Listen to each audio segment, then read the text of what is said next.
বিন্যস্ত করলেন। ফি ইয়াউমাইন, 2 দিনের মধ্যে তিনি 7টি আকাশে স্তরে স্তরে বিন্যস্ত করলেন। ওয়া আউহা ফি কুল্লি সামাইন আমরাহা, প্রত্যেক আকাশে আল্লাহ তাআলা তার নির্দেশ জারি করলেন। প্রত্যেকটি আকাশে আল্লাহ তাআলার আদেশ নিষেধ জারি করলেন।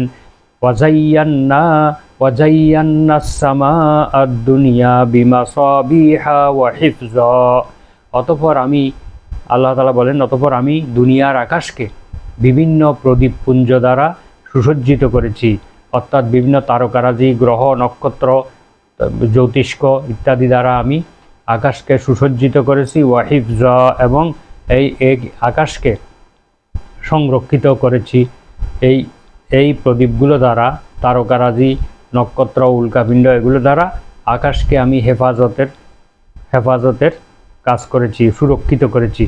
যালিকা তাকদীরুল আজিজিল আলিম, ইহাই হচ্ছে মহাপরাক্রমশালী, মহাজ্ঞানী আল্লাহ তাআলার ব্যবস্থাপনা। এইটাই হচ্ছে আল্লাহ তাআলার ম্যানেজমেন্ট। সারা পৃথিবীকে তিনি এইভাবে ব্যবস্থাপনা করেছেন। তাহলে এই আয়াতের মধ্যে আল্লাহ তাআলা পরিষ্কারভাবে বর্ণনা করে দিয়েছেন কিভাবে তিনি এই আকাশ এবং পৃথিবী সৃষ্টি করলেন। প্রথমে আল্লাহ তাআলা পৃথিবী সৃষ্টি করেছেন।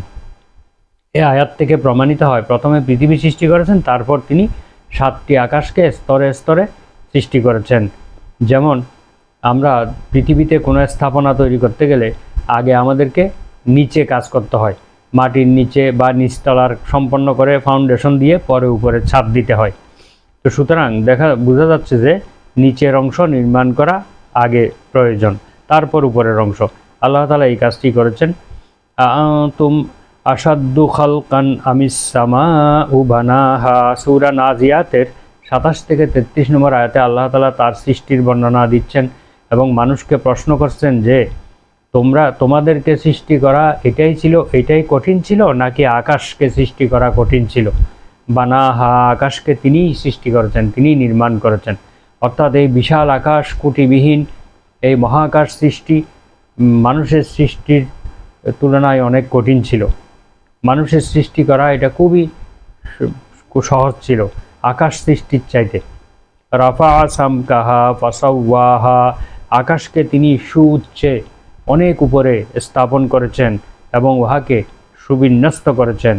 ওয়া আগতাশা লাইলাহা ওয়া আখরাজা দুহাহা, এবং তিনি তাহার রাত্রিকে, আকাশের নিচে এই পৃথিবীতে রাত্রিকে তিনি অন্ধকারাচ্ছন্ন করেছেন। ওয়া আখরাজা দুহাহা, এবং তিনি